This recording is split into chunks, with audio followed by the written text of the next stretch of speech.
Desvendados.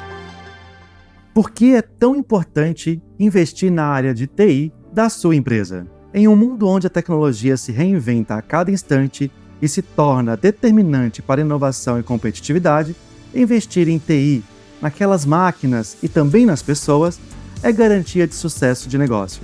Você deu play no Desvendados, o podcast do Tocato, que tem como objetivo oferecer insights essenciais sobre pessoas, BI, tecnologias e dados, te ajudando a tomar decisões mais inteligentes, fundamentadas e inovadoras em seu negócio. Eu sou Guilherme Tavares, CEO do Grupo Tocato, e nesse episódio eu converso com dois especialistas nesse tema. Vem para a mesa, Marcelo Cornélio. Olá pessoal, obrigado Guilherme pelo convite de participar desse podcast. Eu vejo que é uma iniciativa muito legal, muito bacana, da gente estar se reunindo e trazendo pessoas aí que têm conhecimento do tema, né? E eu vejo que o tema de hoje trata sobre investimento em tecnologia, um elemento crucial para o sucesso de empresas em todos os setores e portes. Vou trazer para a mesa mais um especialista. Vem, Ruth Cordeiro. Obrigado, Guilherme. Boa tarde, Marcelo. Boa tarde, audiência do Desvendados. É um prazer estar aqui com vocês hoje e falar sobre investimento em tecnologia, ainda mais nos tempos atuais, com essa aceleração radical, onde todas as empresas, em todos os estágios, estão, sim, em alguma maneira, preocupadas com tecnologia. É isso aí, pessoal. É com essa equipe de feras que vamos conversar sobre a importância do investimento em TI e como está o nível de maturidade das empresas sobre esse tema. Fiquem ligados para insights preciosos e muito aprendizado. Sejam bem-vindos, o episódio do Desvendados já começou. E eu já quero começar com uma pergunta para manter a nossa audiência no mesmo nível. Eu queria jogar para vocês a primeira pergunta e fiquem à vontade a começar as suas respostas, mas se vocês pudessem hoje fazer um breve panorama de como a tecnologia da informação, como a TI, transformou os cenários empresariais e de serviço nos últimos anos, eu acho que seria um bom início para o nosso público. E adicionado a isso, eu gostaria de perguntar a vocês, quais são as principais ferramentas e tecnologias que a gente pode destacar no mundo corporativo hoje? Se eu for destacar as tecnologias nos últimos anos, que têm sido catalisadoras, né, de forma significativa para a transformação do cenário empresarial e de serviço, a primeira que vem na minha cabeça é computação em nuvem. Computação em nuvem revolucionou a maneira como as empresas gerenciam e armazenam os dados e oferece escalabilidade, flexibilidade e acessibilidade a qualquer negócio. Uma segunda é o que a gente está vivendo agora, que é a parte de inteligência artificial, machine learning, que são tecnologias que permitem automação de processo, análise de dados avançadas, personalização de serviço, ajuda na tomada de decisões mais rápidas e assertivas. Enfim, é o que a gente está vivendo hoje. Mais uma outra que vem na cabeça é a internet das coisas, a IoT, né? Como todos sabem, a IoT conecta dispositivos físicos à internet e isso possibilita uma coleta de dados real e ajuda na automação das tarefas, melhor eficiência operacional, melhor experiência com o cliente. E aí eu cito um caso de um armazém que eu fui, né, um galpão que eu fui da Huawei, lá em Sorocaba, onde toda a movimentação de materiais no galpão é feito por meio de robôs. Então é muito bacana, e os robôs são completamente independentes, eles recebem uma carga de informação, eles mesmos possuem a autonomia de parar de trabalhar quando a sua bateria está chegando no fim. E aí eu vou falar mais duas tecnologias, que uma é o Big Data, né, que é o Analytics que a gente usa hoje, faz todo sentido, as Big Techs estão utilizando, que é justamente a capacidade de coletar e processar informações, né, em grande escala, para ter insights valiosos, e a tecnologia blockchain, que a gente hoje tem utilizado, não é todo mundo que utiliza, porém, a tecnologia usada oferece segurança, transparência, principalmente em transações digitais, né, como criptomoedas, por exemplo. Acho que ele fez um ano passando bem bacana, né? Passou aqui pelas principais disciplinas dos últimos eu diria que até das últimas décadas, né? IoT, por exemplo, na prática a gente já tem o RFID trabalhando em grandes empresas há muitos anos. Me permita trazer um prisma um pouco diferente, porque eu falar de duas indústrias que evoluíram drasticamente através dessas tecnologias, começando por supply, né? Você pensa que há algumas décadas um navio saía do outro lado do mundo e não existia tracking. Ficava verdadeiramente à sorte quando aquela mercadoria chegaria e em que condições chegaria. Hoje em dia você tem tracking real-time desse tipo de complexidade logística, né? Você vê grandes players como o Mercado Livre operando aviões, operando diferentes modais e, com isso, dando um tempo de entrega muito próximo ali por cliente. Acho que outra indústria que mudou drasticamente também é o e-commerce. Através desse tipo de tecnologia, principalmente tecnologia voltada à conectividade, a gente passou a ter jornadas totalmente fluídas, né? Então, pegando um exemplo, tive a oportunidade de ser CTO da C&A durante alguns anos, a gente implementou a AMS e WMS e com isso a gente conseguia vender para o cliente de forma transparente, indiferente de qual estoque o cliente estava comprando, se era da loja física do Morumbi ou se era do e-commerce, do CD do e-commerce. Então, isso mudou drasticamente, né? Isso mudou de forma muito acentuada a forma como os clientes consomem produtos e compram produtos, e em função da pandemia eu acho que a gente ainda teve um vetor adicional. Então, na minha opinião, são duas indústrias que, através de IoT, através de Big Data, através de democratização dos meios de pagamento, né, a revolução que a gente teve com o Pix, etc., mudaram muito nos últimos anos em função de tecnologia. Legal, eu acho que o cenário que vocês trouxeram realmente abrange e faz uma panorâmica muito expressiva daquilo que a gente vive na tecnologia da informação hoje de uma maneira mais contemporânea. Boa parte daquilo que a gente falou até agora é muito existente em empresas que já são mais prontas ou preparadas para viver as inovações tecnológicas, né? Falamos de computação nas nuvens, AI, IoT, que muita gente fala de IoB hoje, né, da internet dos behaviors, né, do comportamento. Falamos de blockchain, falamos de tracking, big data, mas eu queria fazer uma segunda pergunta para vocês, até para provocar mesmo e levar conhecimento para a nossa audiência, que muitas vezes está começando também a pesquisar sobre tecnologia da informação e implementar projetos de TI dentro das suas próprias companhias. Quando a gente fala do básico de tecnologia da informação ou do setor da tecnologia da informação, o que uma empresa precisa necessariamente ter para começar a falar, ok, agora eu tenho uma estrutura de TI dentro da minha empresa? Qual que seria o primeiro ponto? Guilherme, eu entendo que o primeiro ponto é entender de verdade a necessidade de tecnologia na entrega do negócio. Aquela história do CPD, né, da área de tecnologia segregada do business, isso ficou no passado. As áreas de tecnologia hoje, elas necessariamente trabalham junto à área de negócio, à entrega final para o cliente, seja serviço ou produto, e é nesse formato em que elas entregam valor. Então, para mim, começa por ter uma área de tecnologia que trabalha necessariamente junto às áreas de negócio, com as áreas de negócio, sim, muito focadas nas jornadas de experiência do cliente. A partir dessa jornada, óbvio, hoje em dia é fundamental, cyber, né? A gente tem aí não só a regulação no Brasil, mas de forma global, com penalidade pesada para quebra de dados, etc. A gente tem a questão do observability, né? Não faz sentido o seu cliente descobrir que o seu app está fora. A empresa tem que entender que um determinado componente do app caiu, ter a rota alternativa, e isso tem que ser de forma transparente para o cliente na ponta. Ainda mais, como o Marcelo citou, falando aqui em termos de nuvem e IoT. E, por fim, eu acredito de verdade na transformação através dos dados.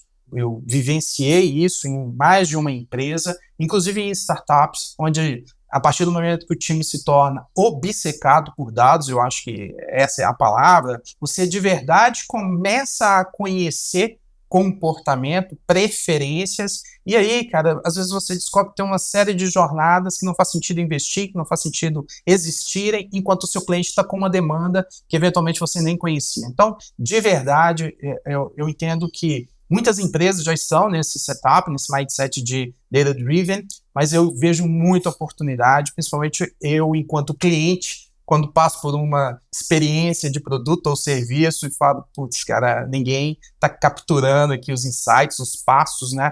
Então tem uma oportunidade grande de otimizar o negócio. De novo, voltando aqui, eu acho que dados, cyber e criar junto com a área de negócio um comportamento de tecnologia criando e integrando tecnologia junto à área de negócio.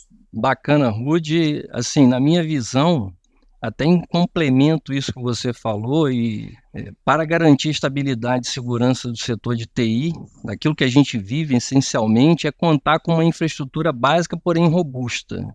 Por exemplo, a gente que trabalha no setor público, a gente tem que ter as melhores tecnologias, incluindo uma rede de comunicação segura, sistemas eficazes de backup, recuperação de dados, firewall, medidas de segurança, políticas de acesso, de controle de privacidade, além de atualizações regulares e manutenções do sistema. Por quê? Esses são pontos que parece ser muita coisa a fazer, mas é algo hoje indispensável nos tempos atuais. Se você falha em algum ponto desse, abre uma brecha para a coisa não funcionar a contento. Ou seja, são elementos assim fundamentais para a proteção de dados, como o Woody falou, e garantir a integridade e continuidade dos negócios à frente, principalmente das ameaças cibernéticas, que hoje está sendo mandatório no mundo de hoje. E é interessante, né? Ainda hoje há empresas que não conhecem o custo de indisponibilidade. Eu acho isso fantástico, porque eventualmente você vê grandes empresas, né? Eu não vou citar aqui individualmente, mas a gente tem cases em varejo, cases em bancos, onde houve uma invasão e ficou indisponível ali durante alguma hora, durante um dia, há casos ficou mais de uma semana. Se você for pensar qual é o custo de uma grande empresa estar inoperante por mais de uma semana, eu acho que isso traduz o tamanho da complexidade hoje em termos de tecnologia, e é uma fala que o negócio entende claramente, né? Cara, quanto custa a nossa empresa parada durante 2 horas? Achei muito legal o seu ponto, quis fazer essa ponte, porque de fato, talvez essa também é uma linha que nós, CTOs, né, time de tecnologia, pode adotar, de aproximar a nossa linguagem técnica da linguagem de negócio.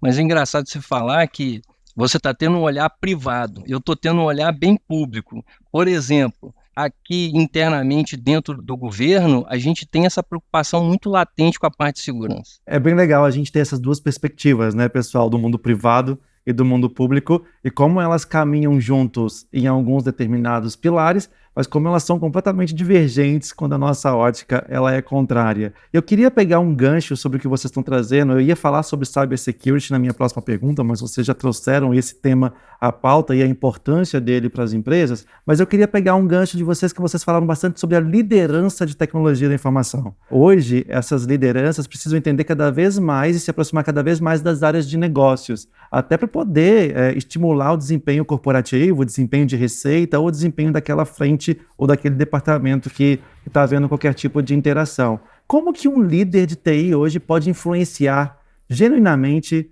no crescimento de receita das empresas, ou na melhoria de processos de áreas meio, ou até mesmo na indústria, né? Ou até mesmo no mundo público, na melhoria de atendimento, na velocidade de tomada de decisões em processos? Como que vocês veem que o líder de tecnologia hoje pode ter impacto e pode ter influência?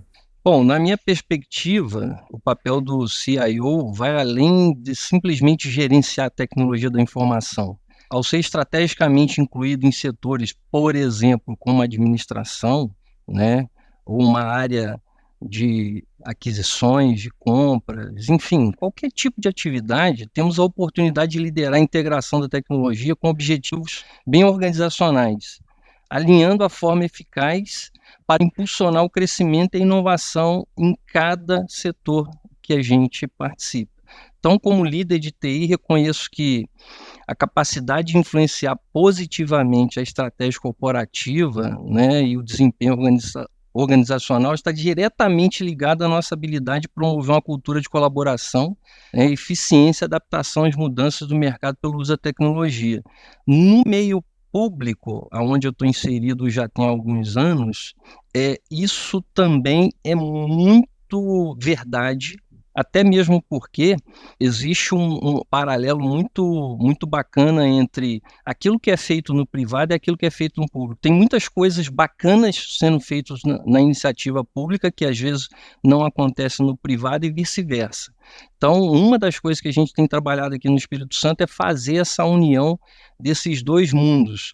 Legal, Marcelo. Trazendo uma perspectiva da minha experiência, né, desses 30 anos em tecnologia, eu gosto muito da abordagem da McKinsey dos tempos estratégicos, né, do RA, do Growth e do Transform, e eu entendo que um desafio, mas uma oportunidade para a liderança de tecnologia é cada vez mais ter esse run transparente, né? Então, sim, manter a estrutura rodando com muita eficiência, mas que isso se torne algo totalmente transparente, atuar no growth e aí sim junto às áreas de negócio, entendendo como que os negócios podem ser transformados, acelerados efetivamente através de tecnologia. O uso de dados é um bom exemplo, né? Muitas empresas, apesar do tamanho, não conhecem bem o seu funil de vendas, não traqueiam estágio a estágio o que está acontecendo. Eu conheço mais de um caso de empresas grandes que, quando começaram a administrar o funil de vendas, levaram um choque com o churn, não conheciam que a cada ano o cara recomprava 50%, 60% da base, e ele não tinha essa noção. Então, eu vejo uma grande oportunidade aí, e também vejo cada vez mais, eu acho que isso começou fortemente com o mercado financeiro, e hoje já se estende para outras indústrias, que é novos negócios através de tecnologia. Então, cada vez mais, né, tem um grande banco aí da bicicleta que a adquirência dele sumiu a imagem, e cada vez mais a gente está vendo ali o banco junto com a adquirência. Para mim, é uma proposta que faz todo sentido. Antes era uma competição interna, agora os caras estão convergindo, de verdade, pensando na jornada do cliente. Enfim, tem vários outros exemplos onde tecnologia, de fato, está trazendo novas oportunidades, né? Durante muito tempo a gente falou de super app, no final era isso, todo mundo queria criar um app onde tivesse soluções financeiras, onde tivesse soluções de commodities, etc. Então, finalizando aqui, na minha opinião, a gente consegue, sim, agregar muito mais valor e influenciar a tomada de decisão a partir do momento que a gente atua não só no run, ok, as coisas estão operacionais, estão disponíveis, mas também transformando o negócio e influenciando, colaborando, bem hands-on e bem skin in the game, para que o negócio cresça e prospere. Ótimo, pessoal. Eu queria trazer mais um ponto aqui para a gente olhar para o futuro, né? Já que agora a gente está olhando já para frente e transicionando para essa ótica. No ponto de vista de vocês, quais são os principais desafios e oportunidades quando uma empresa decide inovar e olha para uma área de tecnologia como apoio, ou quando ela faz quando ela tem a mesma decisão sem olhar para a área de tecnologia como apoio? Guilherme, eu tive a oportunidade de liderar áreas de inovação de algumas empresas e adoraria colaborar nessa visão. Eu acredito que o primeiro erro é esse, acreditar que inovação é um job to be done de uma área, ou de uma pessoa, de um time, e verdadeiramente, quando a gente vê inovação ou vê empresas bem inovadoras, né, é um comportamento, é um valor que a empresa traz para o seu time, para o seu dia a dia.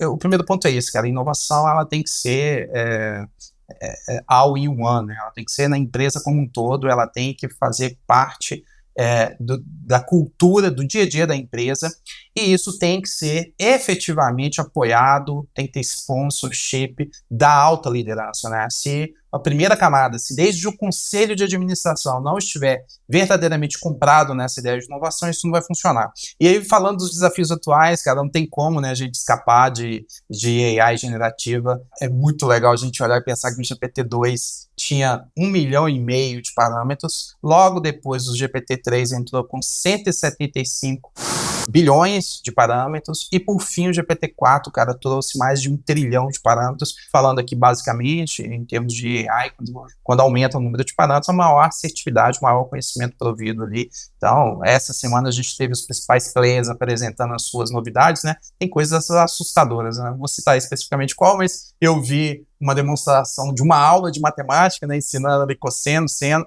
assustador, efetivamente, o alcance. E, na minha opinião, ainda é a ponta do iceberg, sabe? Verdadeiramente, eu entendo que a ponta do iceberg ainda tem muita coisa para a gente explorar em termos de AI, de forma geral, não só AI generativa. Sorte que as empresas estão entendendo, eu vejo um número importante de empresas nessa jornada, em algum nível de investimento, mas, infelizmente, também há empresas que ainda não acordaram, né? E eu entendo que essas serão Titanics, que na hora que acordarem já não vai dar tempo para desviar. Assim, pensando na pergunta, que eu vejo assim como principais desafios, aquilo que eu vivo, né, aquilo que eu já passei, primeiro acredito que é a resistência à mudança. Isso aí é uma delas. Também tem a falta de expertise tecnológica que acaba contribuindo para que o desafio aumente e os altos custos de implementação dependendo da situação. Então, esses desafios também representam oportunidades, né, para aprimorar a eficiência operacional, melhoria da experiência com o cliente, ganhar vantagem competitiva no mercado, né, como o nosso amigo falou aí. A integração dessas tecnologias emergentes, por exemplo, inteligência artificial, internet das coisas, análise de dados, oferece um potencial muito significativo para transformar esses setores. Então, a gente, impulsionados, né, pela inovação, a gente consegue abrir novas oportunidades de crescimento e diferenciação. E aí eu finalizo falando o seguinte, o que precisamos fazer e praticar dioturnamente é pensar dentro e fora da caixa, sempre.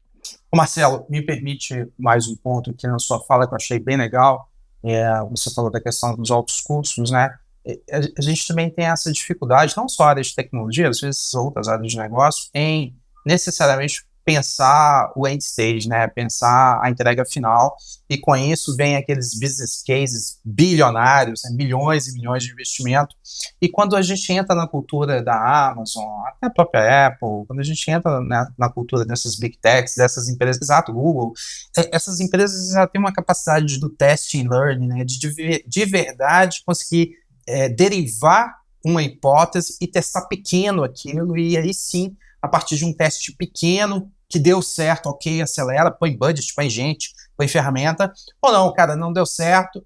Exatamente, a gente fala muito de MVP, mas é isso, né, na prática, eles nem usam essa nomenclatura, porque, de verdade, o cara já moldou o pensamento da empresa em, ok, eu entendo o estágio final, qual é o target, onde chegaremos, e óbvio, o OKR está lá, o ganho está lá, mas como que a gente está no primeiro passo, né? Eles se tornaram muito eficientes no primeiro passo, e para mim a área de inovação é isso, assim, ela tem que ter essa capacidade de pensar, sim, todo o cenário, a entrega final, mas principalmente qual é o primeiro passo, como eu testo isso pequeno, rápido, e se acertei a hipótese, ótimo, a gente continua, se não pivota, vamos para uma outra. Essa capacidade ainda é muito difícil, especialmente em empresas grandes, né, onde eventualmente você tem uma burocracia em função da estrutura, etc. Eu entendo que essa é uma habilidade necessária para os novos tempos, né? Como que a gente aprende a inovar, mas começando ali com passos pequenos, testando rapidamente as hipóteses. Aí você imagina, você está falando da iniciativa privada, imagina no público. Rapaz, é terrível. O pessoal é muito conservador, a gente tem excelentes profissionais aqui, pessoas de carreira, muito inteligentes, muito capacitados, mas existe ainda um conservadorismo muito grande, entendeu? Então, a gente fazer rodar esse MVP aqui, a gente já tem, por exemplo, aqui na nossa instituição, no Prodeste, a gente tem praticado isso, a gente tem feito essa hackeando cultura, né? Mudando a forma de pensar das pessoas, tem evoluído, tem dado certo, mas de um modo geral, né, as instituições públicas, elas têm um certo conservadorismo que acaba atrapalhando, entendeu? Por N razões, por causa de leis, né, regramentos, enfim. A gente tem que até modernizar as leis para que a gente possa evoluir mais rapidamente.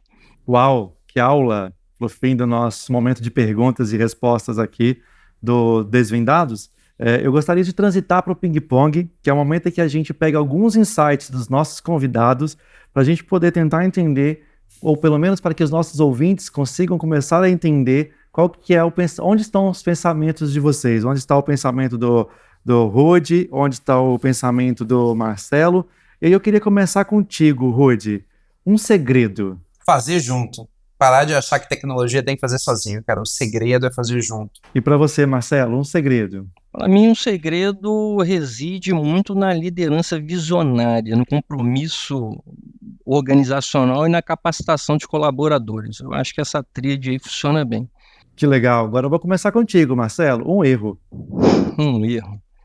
Mas, veio na cabeça agora, assim, um erro Existem erros clássicos, né? Mas o mais conhecido e significativo que a gente já observou nas implementações de projeto é quando a falta de alinhamento entre os objetivos do projeto versus a necessidade dos usuários finais. Esse é campeão. Assim, tem mudado muito hoje diante de novas ferramentas que a gente tem utilizado, metodologias, mudança de mindset dos profissionais, mas esse erro é clássico para mim. Legal. E você, Ruth? Erro, eu vejo uma oportunidade quando as empresas dizem que conhecem o cliente. Eu acho que esse é um erro bem atual. A tecnologia hoje em dia nos permite de verdade entender behavior, e toda empresa que assume que conhece está deixando o ouro na mesa, né? Para mim, esse é um erro. Todos nós temos que, todos os dias, nos esforçarmos para entender melhor a jornada do cliente. Legal, Ruth. Agora eu volto para ti. Uma referência. Cara, eu vou dar duas, tá? Eu olho para o mercado financeiro, eu tive a oportunidade de ser CTO no mercado financeiro durante 5 anos, e, de certa forma, o mercado financeiro está um passo à frente, né? O Marcelo comentou essa questão de leis. Eu gosto de ver o Bacen, porque o Bacen é referência. Falando de Brasil, o Bacen é uma referência global, né? O Pix, que é uma tecnologia super atual, é referência para os Estados Unidos, entre outros países. Então, eu sempre vejo o mercado financeiro um passo à frente das demais indústrias. Então, eu admiro muito o Ricardo Guerra, atual CTO do Itaú. Ele está lá há alguns anos, inclusive. Entendo que administrar toda a complexidade do Itaú não é simples, mas, por outro lado, e também para fazer o contrapeso, eu admiro muito o Victor Oliver, que é o CTO do Nubank. Então, eu fico vendo os dois movimentos, né? Ali o Nubank, com toda a roupagem nova, etc., com suas dores e suas sortes, né? Por outro lado, também o Itaú, na figura do Ricardo. Eu vou ser totalmente disruptivo na resposta. A gente pode citar algumas personalidades, e aí vai lá, Steve Jobs, Bill Gates, Elon Musk, entre outros. Porém, para mim, referência é cada profissional que faz parte do meu time, que trabalha comigo. Sabe por quê? Porque eles são a verdadeira referência por estarem comigo, ralando todo santo dia, realizando as entregas, sustentando nossos ambientes, sistemas, atendendo usuários, que cá para nós é uma tarefa árdua. Então, para mim, referência é o time, cara. O Marcelo, certa vez perguntaram, né? Mas contra quem é a guerra? E alguém disse, não faz tanta diferença, o importante é com quem a gente vai para a guerra, né? É isso aí. Agora eu começo com o Marcelo. Uma dica, Marcelo.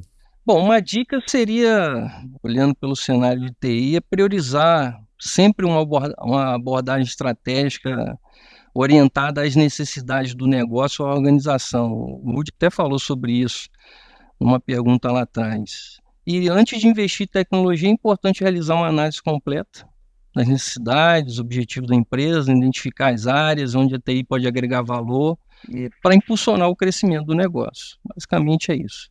Eu vejo aqui como dica, de fato, ser obcecado por dados, né? Há algum tempo já se disse que dados é o novo petróleo, mas eu acho que vai além, sabe? Verdadeiramente, eu vejo algumas indústrias. Eu lembro de algumas profissões, né? Aquela auxiliar de elevador, né?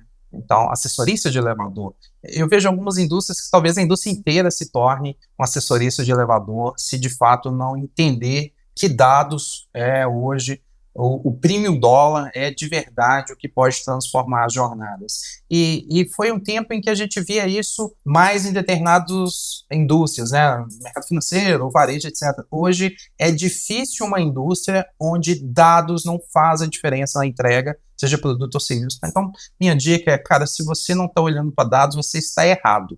Eu não sei dizer em qual nível de investimento, em qual intensidade, qual o tamanho do time, mas se você não está olhando para dados e transformando esses dados em auxílio à tomada de decisão, em formatação de produtos e serviços, verdadeiramente você está errado. Você tem que dar um step back e rever a sua estratégia.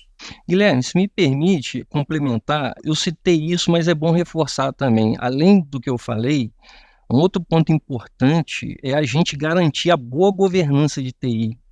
Políticas claras de segurança da informação, gerenciamentos principalmente de riscos, além de promover uma cultura de inovação, né, o que foi muito falado aqui, que não é uma moda, é uma necessidade para um aprendizado contínuo dentro dos times de TI.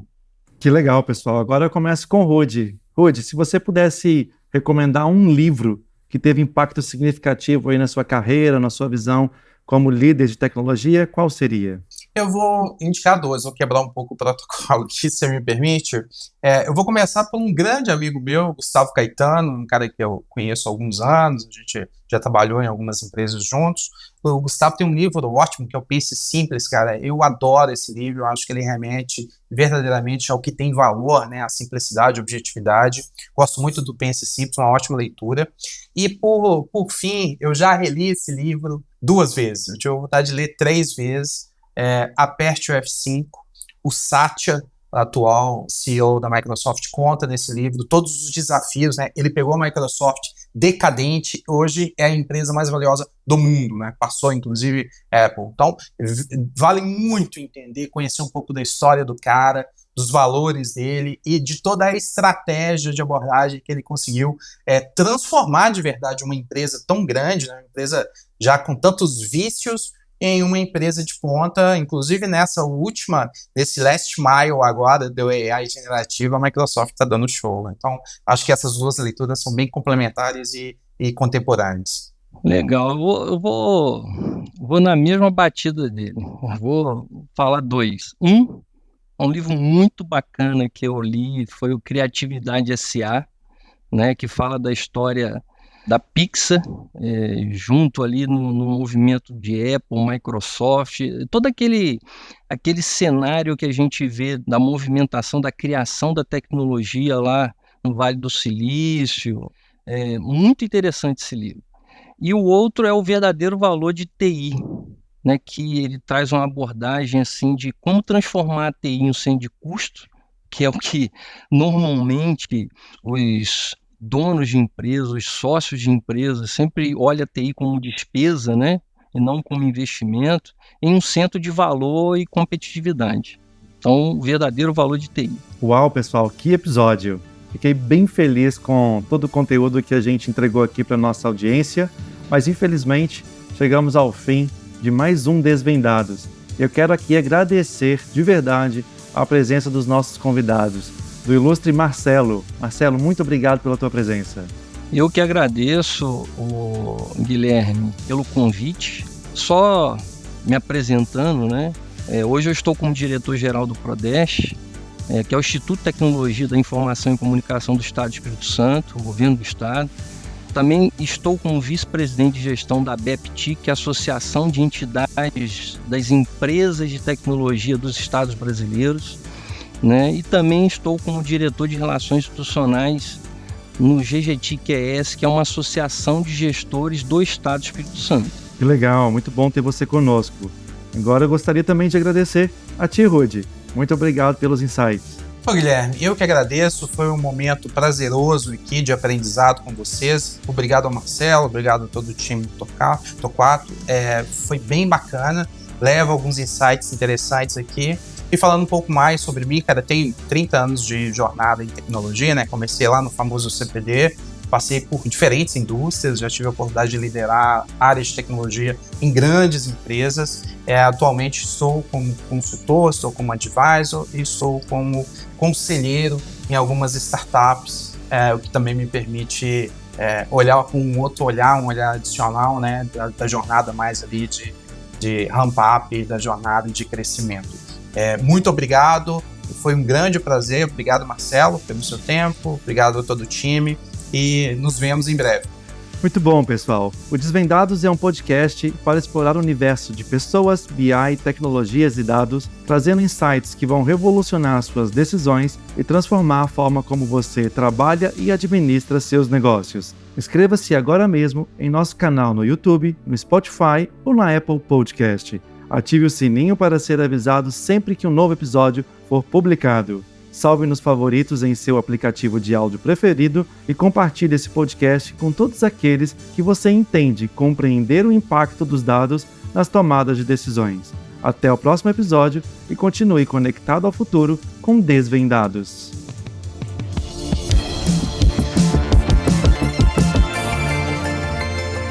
Desvendados.